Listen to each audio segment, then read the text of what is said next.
Are you on the road with Jesus? You and him might not be talking. You might not be having this knock him down, drag him out, awesome conversation, and just he's giving you all the plans and you're hearing his voice. Maybe, maybe not. Right. But are you with him?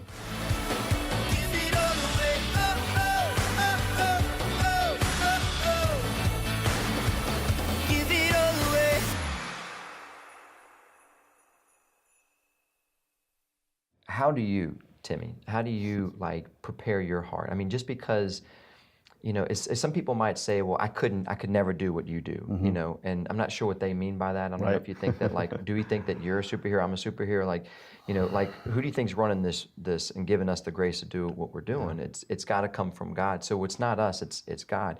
So my question is that what do you do to help kind of in your own life, in not just in your ministry, but at home as a husband, as a father of 5 now. 5 is on the way. Congratulations, by the way. But what do you do to make sure that you're remaining true to that accompaniment with Christ?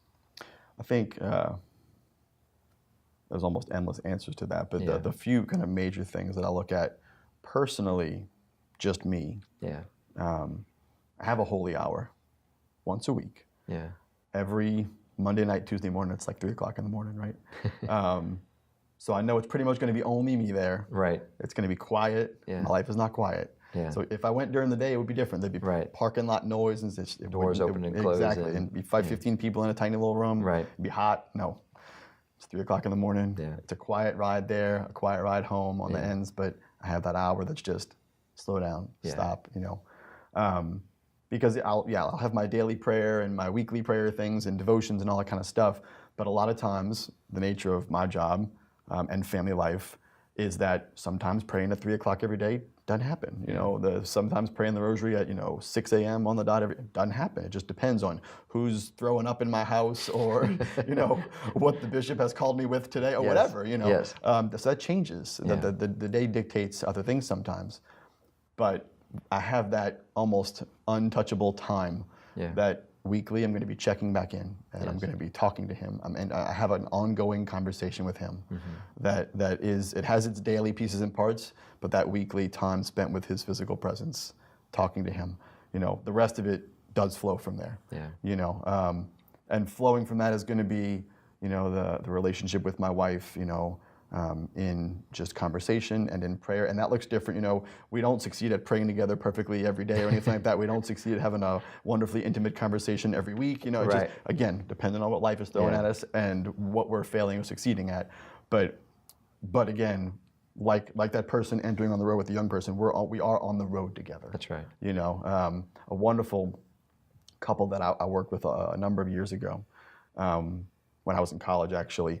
They were married legally, but not in the church, and they were faithful Catholics, and so they were living as brother and sister, right? And which is saintly, and I have no context for that. That's incredible. God bless them. Awesome people, though. Yeah. And they were at an event with Archbishop Alfred Hughes one day, and they asked him a question about their marriage and kind of what they were moving towards, and they were kind of worried about it all, and it was becoming a burden to them to do something more about it. And he looked at him and he said, and this stuck with them, they told me this after the fact, he looked at them and he said, "Are you on the road?" In his nice little, he's a tiny little man, solemn voice. Yeah. He says, "Are you on the road?" And they said, "I think so." And he said, "That's all the Lord needs. Are you on the road?" And so I think about that. That gives me solace and courage sometimes. And I think those are important words and important context for other people too, who are like, "I don't do ministry. I don't do this." Right. Hold on. Yeah. Are you on the road with Jesus? You and him might not be talking. You might not be having this knock him down, drag him out, awesome conversation, and just he's giving you all the plans and you're hearing his voice. Maybe, maybe not. Right. But are you with him? Yeah. Are you with him? That's going to look differently for every one of us. But you have to be able to honestly look in the mirror and say, I am with Jesus right now. That's right. I'm really not with Jesus right now. Right. And that's, every one of us are going to give both of those answers at different times. Yeah. And number one with Jesus, I like to say, it is never enough. He does always want more of you because he always wants to give you more of him. It's a selfless want right there for him. And I think we need to be able to check in with ourselves. That's something that I do try to do in that time. Like that's my check-in time, that once a week. All right, Lord, what didn't I do? You Right, know, and right. all right, but what did I do? You know, like Right. what do I need to keep drawing Yes. on and all that? You know, so It's an honest question it in is all an honest relationships. question. Think about it It is in with every marriage person. too, and friendships. With your kids even. Yeah, absolutely, absolutely. You Yeah. know, so I mean, it's those basic things. It's at the end of the day, we talk about accompaniment. You know, it comes down to relationship.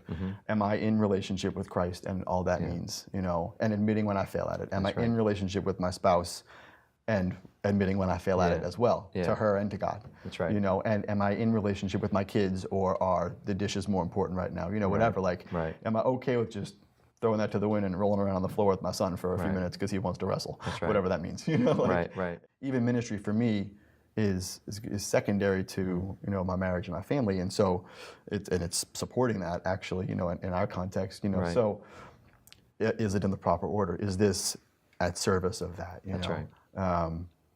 And I have to be about my P's and Q's with Christ myself to feed that. So it's got to come from both sides.